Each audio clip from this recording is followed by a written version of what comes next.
Satu Paket. Nah, hari ini saya ingin melakukan aksi nyata, yaitu mempresentasikan budaya positif. Nah, sebelum saya memulainya, saya ingin berparti dulu Bapak Ibu. Pagi-pagi menggoreng terasi. Saat makan jangan berisik. Saya di sini mau presentasi. Semoga bisa seru dan asyik.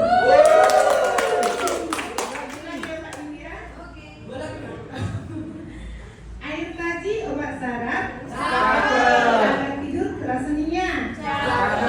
Mohon izin dan juga maaf, saya presentasi tak banyak-banyak. Ya, Bapak Ibu, apa itu budaya positif? Budaya positif itu adalah nilai-nilai keyakinan dan kebiasaan sekolah kita ya, yang berpihak pada murid. Nah, sesuai dengan filosofi Ki Hajar Dewantara. Nah, agar murid dapat berkembang menjadi pribadi yang kritis, penuh hormat dan bertanggung jawab. Ya, yang kedua, konsep inti budaya positif itu apa saja? Yang pertama, perubahan paradigma belajar. Yang kedua, disiplin positif. Yang ketiga, nilai-nilai kebajikan. Keempat, kebutuhan dasar manusia. Ada motivasi perilaku manusia. Posisi kontrol guru, keyakinan kelas, dan segitiga restitusi.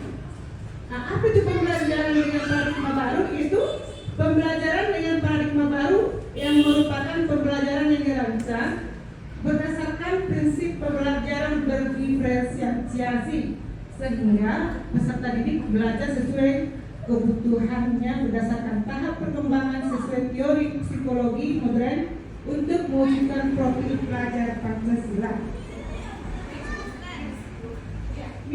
Miskonsepsi tentang teori kontrol, yaitu ilusi guru mengontrol murid. Ilusi bahwa semua penguatan positif efektif dan bermanfaat. Ilusi bahwa kritik dan membuat rasa bersalah mampu menguatkan karakter. Yang selanjutnya, ilusi bahwa orang dewasa berhak untuk memaksa. Mengubah paradigma stimulus respon ke pendekatan teori kontrol. Ada stimulus respon, ada teori kontrolnya, yaitu contohnya realitas kebutuhan kita sama. Untuk teori kontrolnya, realitas kebutuhan kita berbeda. Yang kedua, semua orang melihat hal yang sama. Setiap orang melihat gambaran berbeda. Oke, disiplin positif. Disiplin mengacu pada disiplin diri yang memiliki tanggung jawab terhadap apa yang dilakukan berdasarkan nilai-nilai yang diyakini. Disiplin positif merupakan salah satu cara penerapan disiplin yang bertujuan untuk menumbuhkan kesadaran serta memberdayakan peserta didik tanpa imbalan, penghargaan ataupun reward, ancaman ataupun hukuman. Kenapa? Karena sebagai pendidik tujuan kita adalah menciptakan peserta didik yang memiliki disiplin diri sehingga mereka berperilaku mengacu kepada nilai-nilai kebajikan universal, memiliki motivasi intrinsik dalam perubahan perilaku ke arah yang lebih baik. Nah, apa saja itu nilai kebajikan? Nah, kita lihat di depan ini ada contoh nilai kebajikan. Yang pertama dari profil pelajar Pancasila, dari program PYP dan keterampilan hidup.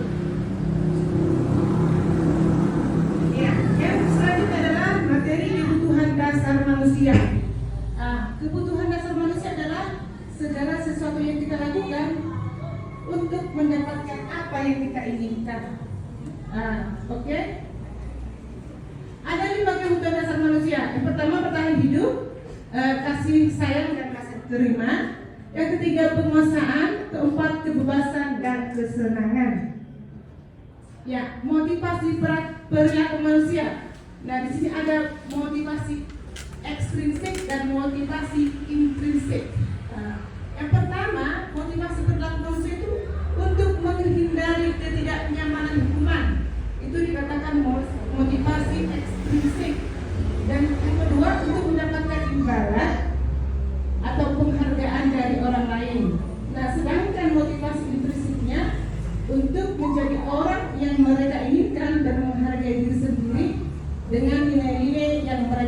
percaya. Nah, yang selanjutnya materi hukuman. Apa itu hukuman? Bapak Ibu, sebagai guru kita sering melakukan ini. Ya, hukuman itu tidak terencana ataupun secara tiba-tiba. Murid tidak tahu apa yang akan terjadi, tidak dilibatkan, bersifat setara, berupa hukuman fisik ataupun psikis. Sedangkan konsekuensi terencana, murid tetap dibuat tidak nyaman, sikap guru selalu memonitor murid. Yang ketiga adalah restitusi, proses menciptakan kondisi bagi murid untuk memperbaiki kesalahan.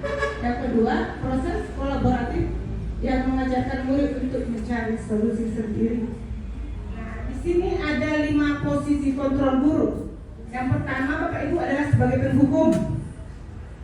Yang kedua, pembuat merasa bersalah. Yang ketiga ada teman. Yang keempat adalah pemantau. Yang kelima ada manajer. Contoh penerapan 5 posisi kontrol guru. Ini ada kasus di sini Bapak Ibu.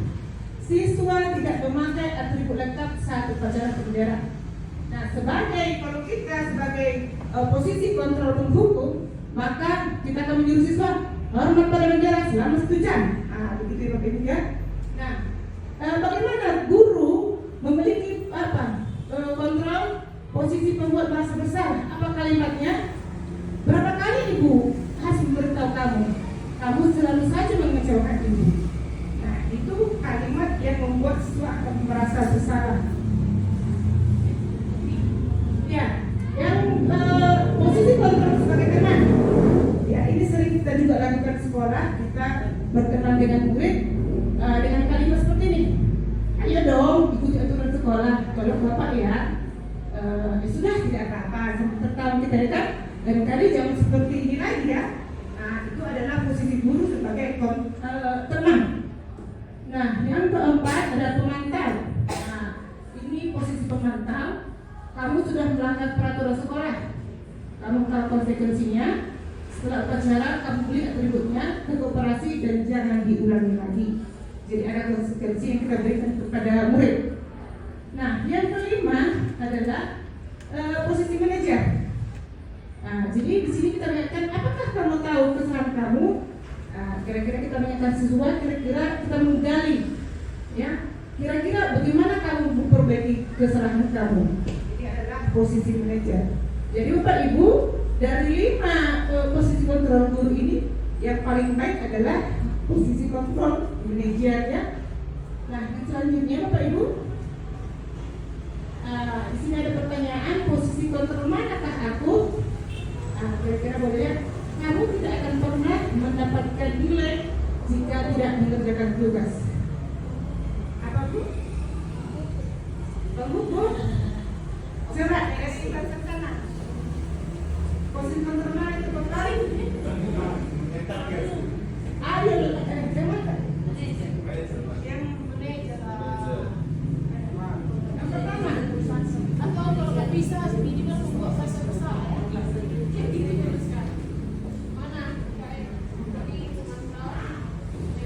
Kamu tidak akan pernah mendapatkan nilai jika tidak mengerjakan tugas. Pemantau ya, ada konsekuensinya. Yang kedua, ayolah lakukan jadi bapak atau ibu ya.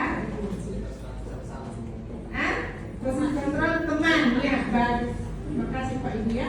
Yang ketiga apa rencana untuk menyelesaikan masalah ini? Ya, terima kasih. Kamu tidak pernah benar melakukannya. Sana terima tangan 5 kali. Ya, posisi penghukum. Saya kecewa sekali dengan kamu. Memberi rasa bersalah. Ya, Bapak Ibu. Ya, keyakinan kelas. Ya, mengapa keyakinan kelas? Mengapa bukan peraturan kelas? Nah, pembentuk keyakinan kelas bersifat abstrak, berupa pernyataan universal, dibuat dalam pernyataan positif sedikit saja agar mudah diingat, sesuai dengan kondisi kelas dan sekolah, sehingga mudah diterapkan semua warga sekolah, warga kelas dilibatkan saat membuat keyakinan kelas. Ya, sertifikat institusi. Yaitu suatu proses dialog yang dijalankan oleh guru agar dapat menghasilkan murid yang mandiri dan bertanggung jawab. Yang pertama, menstabilkan identitas. Yang kedua, mendefinisikan salah. Yang ketiga, menanyakan keyakinan. Nah, menstabilkan identitas. Di sini kalimat-kalimat kita ini sering berbuat salah itu wajar. Nah, kita sampaikan kepada anak, mengapa kamu melakukan hal itu? Padahal kamu bisa melakukan yang lebih buruk dari ini ya. Kamu patut bangga karena telah melindungi sesuatu yang penting buat kamu.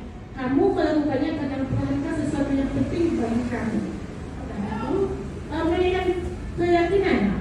Apa keyakinan kelas kita? Nilai-nilai apa yang telah disepakati bersama? Seperti apa gambaran sebuah kelas yang ideal menurut kamu? Kamu ingin menjadi orang yang seperti apa?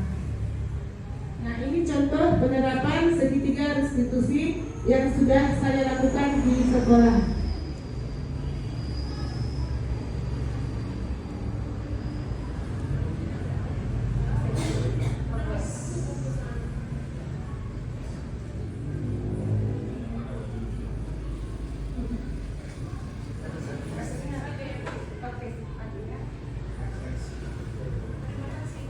Ya, terima kasih Bapak Ibu sudah berkenan sebelum saya tutup, saya buat dengan pantun.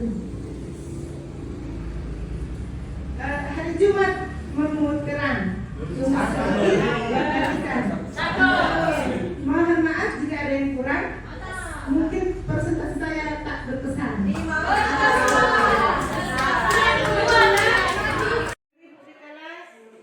Jangan menyontek. Ada tambahannya, jangan menyontek. Jadi situ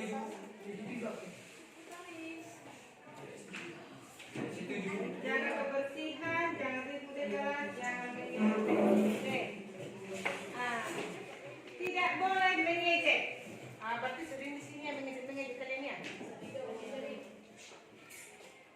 Tidak boleh mengerjakan tugas saat pagi yang mengganggu kebersihan. Tidak boleh bercakap kotor. Oh, masih ada sini bercakap kotor. Bercakap kotor. Sopan santun ya. Itu sopan santun ya. Oke. Jangan ribut di kelas. Jangan mengganggu teman yang lagi belajar. Sudah siap. Oke. Dari Similo, mengurangi keributan di dalam kelas dan tidak boleh membawa sampah plastik ke dalam kelas. Berarti kebersihan ya, nyaman kita belajar ya. Tidak boleh membuli. Ada yang membuli di kelas ini Pak ya? Ada ya.